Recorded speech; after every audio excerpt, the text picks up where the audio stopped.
Hello, good morning. Uh, Very warm welcome to my YouTube channel again. And today uh, we will be discussing 2.6, that is human resource planning. And the topics that we'll be covering up under this is meaning of human resource planning and its major components, the components of human resource planning. So this is a part of unit number 2, lesson 2.6. Now, what is this human resource planning? Now we know that in an organization there may be machineries, there may be infrastructure, there may be equipments, but we do not have human beings to run those machines and to look after those infrastructures. Human beings are the most important part of a business organization. Without human beings, it's not possible for an organization to run. Clearly mentioned here, human resources are the most important resources for a business organization. It includes all the employees and staff of the organization. Human resource planning includes various policies of recruitment, selection of employees, manpower planning, training policies, career planning, and promotion strategies, compensation policies, etc. Now, starting from recruitment till promotion, all these forms a part of human resource planning. We select human beings through recruitment, give them training, give them proper planning, and when they are working, we promote them to a higher post. Now this is not explained in detail here we don't have much to actually discuss also, because it is just given little of human resource planning. We have more in your higher studies regarding human resource planning. Now some of the major components of human resource planning are: the first one is manpower planning, and manpower planning involves estimating type of manpower requirement. What is this? Let us see. Human resource planning begins with the estimation of manpower requirement, which means finding out number and type of employees needed by the organization in near future. Manpower requirement not only includes finding out number of people needed but also the type of people required. Type means what should be the qualification, educational background of the people whom we need to appoint.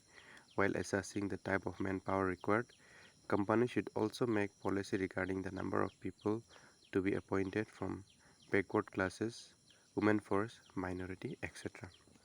So here this type of manpower requirement is uh, the beginning of the estimation of manpower with finding out the type and number of employees needed by an employee in the near future. Suppose from your organization, if you feel that few will be retiring, or few are not capable, or they are not productive because of age factor and other things, then you start planning for the recruitment of a new batch where you will be selecting young, dynamic, versatile, those who are efficient. So this requires a planning, and planning will decide what should be the qualification, what should be the educational background, and so and so. Now how many members to be appointed from backward classes, forward class, whatever it is, minority, etc. That's all.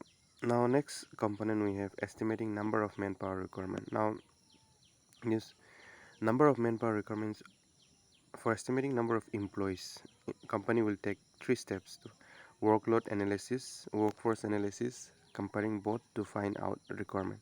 Now for this we can say the last one is comparison. To find the number of manpower requirement, we have workload analysis, workforce analysis, and comparison. Now under workload analysis, this requires finding out number and type of employees required to perform various jobs designed in organizational structure. Workforce analysis, it means analyzing existing force or employees already occupying the job position and how many of them are overburdened or underburdened. Now next, comparison. After doing workload analysis and workforce analysis, the manager compares both as axis of workload over workforce indicating understaffing, and you need to appoint more people, whereas excess of workforce can or force over workload indicates overstaffing, and you need to remove or transfer some employees or else. Now, as per the workload, the workforce also should be as per the work. Suppose if the work is less and there is a lot, the workforce is more, then there the comparison or the balance is mismatch. All you need to have is that a proper uh, planning for workforce and workload. As per the workload, the workforce, the number of employees also need to be there. In fact, if there is a mismatch, we need to remove some of the employees and so and so. As both overstaffing as well as understaffing are undesirable, the manager tries to find out the manpower requirement by equating workload analysis to workforce analysis. That's all. Now, the last topic that we have here is, the last components of human resource management is how to procure personnel. It means how to recruit a person or how to uh, select an employee. We can say that. Yeah. So after assessing the number and types of manpower, the next step of manpower is to decide the strategies, methods, policies, rules, and regulation to procure these personnels. Now, in order to procure personnels, we need recruitment, selection, and training. We know that recruitment and application is given in the uh, desired uh, candidates. They fill up the recruitment, they go for a selection, and then training is given to them, and so and so. So, like that. Now, first, recruitment, it refers to the prospective candidate who apply for a job in the organization. It searches the suitable candidates and induces them to apply for a job. The end result of the recruitment is receiving the application for a job. We select them after an interview, then we finally give them training. So, this what we have seen in this human resource planning. We have seen the meaning and the major components. We have three major components of human resource planning. Now, this is just to wind up. It's a human resource planning you will be studying in detail in your higher studies. But remember, human resource planning is very important because it is the human being only who makes your business organization as productive and efficient. Now, in conclusion, if we see here, in conclusion, in a business establishment, there are four important factors of production: land, labor, capital, and entrepreneurship. But without human beings, none of these factors are possible. Therefore, human resource and its proper planning is very necessary for effective and efficient outcomes of business results. That's all from this. I hope this video is helpful for all of you.